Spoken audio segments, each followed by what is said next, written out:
السلام علیکم دوستو، کیسے ہو؟ امید ہے کہ آپ تمام حضرات خیریت سے ہوں گے۔ دوستو، آج کا بیان ہے حضرت جی مولانا سعد صاحب نے عالمی شورا قبول کیوں نہیں کی۔ سبھی حضرات غور فرمائیں۔ بسم اللہ الرحمن الرحیم۔ ایک خط علماء کے لیے، خاص طور پر ہندوستان کے علماء کے لیے۔ خط کا موضوع حضرت مولانا سعد صاحب دامت برکاتہم شیخ الحدیث مدرسہ کاشف العلوم عالمی مرکز نظام الدین کے بارے میں ہے۔ انہوں نے دوبارہ عالمی شورا کو کیوں قبول نہیں کیا، اس کے کیا اسباب تھے؟ یہ خط ان تمام تفصیلات کو آپ کے سامنے واضح کرنے کی کوشش کرے گا۔ میرے معزز علماء، مجھے امید ہے کہ آپ اپنے دینی کاموں میں مشغول ہوں گے، دن رات اس فکر میں مبتلا ہوں گے کہ امت کو صحیح علم کیسے پہنچایا جائے اور انہیں جہنم کی آگ اور قبر کے عذاب سے کیسے بچایا جائے۔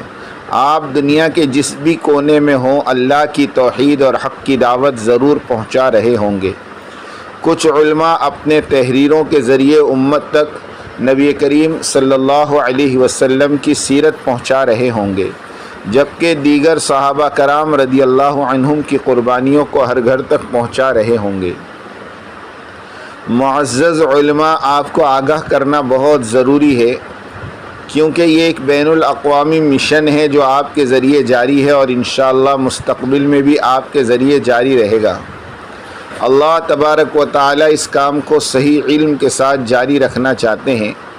1995 میں جب تبلیغ کے تیسرے امیر حضرت مولانا انعام الحسن رحمۃ اللہ علیہ نے شورا تشکیل دی تو اس کے زیادہ تر اراکین علماء تھے۔ اس کی وجہ یہ تھی کہ مولانا الیاس رحمۃ اللہ علیہ چاہتے تھے کہ اس کام کی قیادت علماء کرے۔ اصل نقطے پر آتے ہیں کہ 1995 میں شورا کا مقصد امیر کا انتخاب کرنا تھا، کیونکہ تبلیغی کام ہمیشہ سے امراء کی قیادت میں چلتا آ رہا ہے اور علماء اس بات سے بخوبی واقف ہیں۔ مولانا انعام الحسن رحمۃ اللہ علیہ کی شورا میں چند اراکین پڑوسی ممالک سے تھے۔ اس وقت مولانا علی میاں ندوی رحمۃ اللہ علیہ نے ایک اہم نصیحت بہت سخت الفاظ میں دی تھی کہ آئندہ شورا میں کسی پڑوسی ملک سے کسی کو شامل نہ کیا جائے، ہر ملک اپنی شورا تشکیل دے اور یہ شورا اپنے اپنے ممالک میں کام کرے۔ ہمارے کچھ سینئر علماء پہلے ہی سیاسی اعتبار سے یہ بات سمجھ چکے تھے کہ ہم کسی پڑوسی ملک کے ساتھ باضابطہ تعاون نہیں کر سکتے۔ یہ بات کورونا وبا کے دوران واضح ہو گئی اور ہمارے علماء کی بصیرت درست ثابت ہوئی۔ دارالعلوم دیوبند جو دنیا کا سب سے بڑا مدرسہ ہے، اس کی شاخیں اور اثرات پوری دنیا میں پھیلے ہوئے ہیں۔ اگر یہ کہا جائے کہ دارالعلوم دیوبند کی شورا میں کسی پڑوسی ملک کے اراکین کو شامل کیا جائے تو یہ فوراً مسترد کر دیا جائے گا۔ دارالعلوم دیوبند کا جواب یہی ہوگا کہ ہر کوئی اپنے ملک میں کام کرے۔ اسی طرح اگر آپ کسی بھی تنظیم یا نظریے کو لیں تو اس کا سربراہ فوراً ایسی تجویز کو رد کر دے گا۔ 2015 میں مولانا سعد صاحب دامت برکاتہم نے اسی طرح کا قدم اٹھایا۔ کچھ لوگوں نے 3 ممالک کے اراکین پر مشتمل ایک شورا تشکیل دی۔ آپس میں مشاورت کے بعد انہوں نے مولانا سعد صاحب سے درخواست کی کہ وہ اس تجویز کو قبول کریں اور ایک دستاویز پر دستخط کرے جس میں کہا گیا تھا کہ یہی وہ شورا ہے جو مولانا انعام الحسن رحمۃ اللہ علیہ نے تشکیل دی تھی، صرف چند اضافی نام شامل کیے گئے ہیں۔ یاد رکھیں 2014 میں مودی حکومت برسر اقتدار آ چکی تھی اور یہ مشاورت 2015 میں ہوئی۔ اب معزز علماء، ایسی صورتحال میں آپ کا کردار کیا ہوتا؟ اگر آپ مولانا سعد صاحب دامت برکاتہم کی جگہ ہوتے تو آپ کیا کرتے؟ مولانا سعد صاحب دامت برکاتہم نے پرسکون انداز میں جواب دیا کہ عالمی شورا کی کوئی ضرورت نہیں ہے، ہر ملک کو اپنی شورا تشکیل دینی چاہیے۔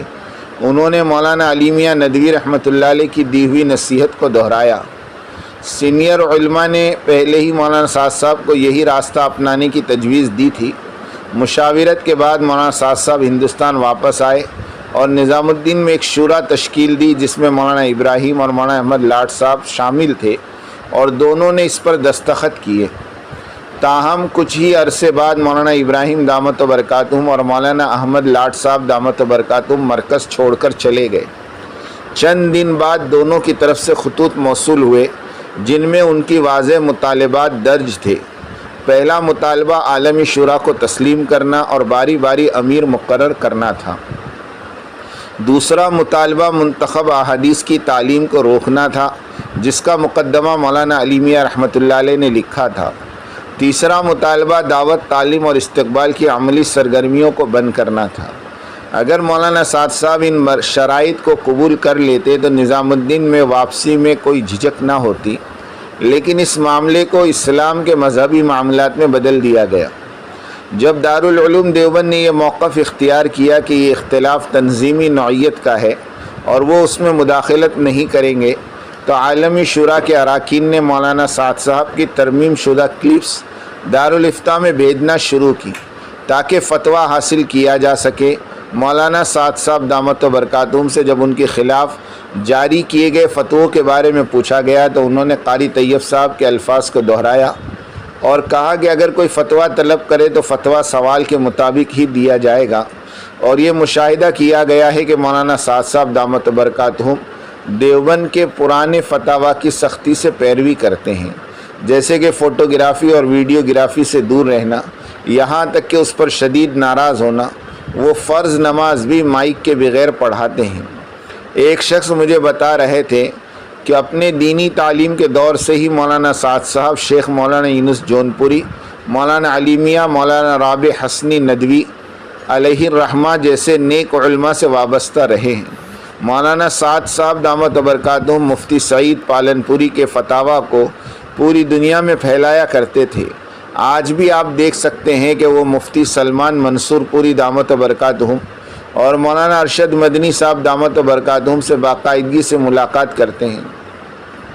وہ مفتی تقی عثمانی صاحب کے ساتھ یا تو خطوط کے ذریعے رابطہ کرتے ہیں یا مختلف ممالک میں ملاقات کرتے ہیں۔ نظام الدین میں ایسے 100 سے زیادہ بزرگ موجود ہیں جو انتہائی متقی ہیں، مولانا سعد صاحب کو قدر کی نگاہ سے دیکھتے ہیں۔ ان علماء کے مشورے پر مولانا سعد صاحب نے مدرسے کاشف العلوم میں بخاری شریف کی تدریس شروع کی۔ وہ مولانا بلال صاحب حسنی ندوی دامت برکاتہم سے باقاعدگی ملاقات کرتے رہتے ہیں اور لوگوں کو مولانا بلال صاحب کی تفسیر پڑھنے کی ترغیب دیتے ہیں۔ حال ہی میں جنوبی افریقہ کے عالمی اجتماع میں مولانا سعد صاحب نے اس پر زور دیا کہ ہر ملک میں نوجوانوں کو علماء بنانے پر توجہ دی جائے، جو مولانا علی میاں رحمۃ اللہ علیہ کی مشن کا تسلسل ہے، جنہوں نے مکاتب کی اہمیت پر زور دیا تھا۔ انہوں نے اس خیال کو جنوبی افریقہ کے عالمی اجتماع میں پیش کیا اور تبلیغی جماعت کے اراکین کو مکاتب قائم کرنے کی ترغیب دی۔ وہ مکاتب کے مسئلے پر مولانا محمود مدنی کے ساتھ مسلسل رابطے میں بھی رہتے ہیں، جو اس بات کو واضح کرتا ہے کہ مولانا سعد واقعی ایک سچے دیوبندی ہیں جو دیوبند کے نظریات کو پوری دنیا میں پھیلا رہے ہیں۔ مولانا سعد صاحب دامت برکاتہم نے کہا کہ دارالعلوم دیوبند ہمارا علمی مرکز ہے اور انہیں ہمیں نصیحت کرنے کا پورا حق ہے۔ انہوں نے اپنی کئی بیانات کی وضاحت کی، لیکن عالمی شورا کے اراکین نے ترمیم شدہ کلپس بھیجنا جاری رکھا اور مولانا سعد صاحب کے الفاظ کو غلط انداز میں پیش کرنے کی کوشش کی اور ابتدائی طور پر کامیاب بھی ہوئے، لیکن وقت گزرنے کے ساتھ دارالعلوم دیوبند کے سینئر علماء حقیقت سے واقف ہو گئے۔ نتیجتاً ہمارے سینئر علماء نے یا تو دونوں فریقوں کی حمایت کی یا غیر جانبدار رہے۔ حال ہی میں مفتی تقی عثمانی نے فرمایا کہ دونوں گروہ درست ہے، لوگ جس گروہ کو چاہے شامل ہو سکتے ہیں، لیکن شبہات اور بدگمانی سے بچیں۔ میں علماء کرام سے عاجزانہ گزارش کرتا ہوں، براہ کرم عالمی شورا کے اراکین سے کہیں کہ وہ یوسف واپی جیسے لوگوں کو دارالعلوم دیوبند کے سینئر علماء کو کال کر کے گالیاں دینے سے روکیں۔ عالمی شورا کے اراکین کو چاہیے کہ بریلوی مکتب فکر کی طرح ترمیم شدہ کلپس دارالافتاء کو بھیجنا بند کریں۔ سب سے اہم بات یہ ہے کہ وہ اپنے کام کو جاری رکھیں اور نظام الدین کے کام میں مداخلت نہ کریں۔ نظام الدین کی جماعت کو گجرات اور بنگلور کی مساجد سے نہ نکالا جائے۔ آخر میں اگر ممکن ہو تو دونوں فریق مساجد کی سطح پر ساتھ مل کر کام کریں جبکہ بزرگ اپنے اختلافات کو برقرار رکھ سکیں۔ وآخر دعوانا ان الحمد للہ رب العالمین۔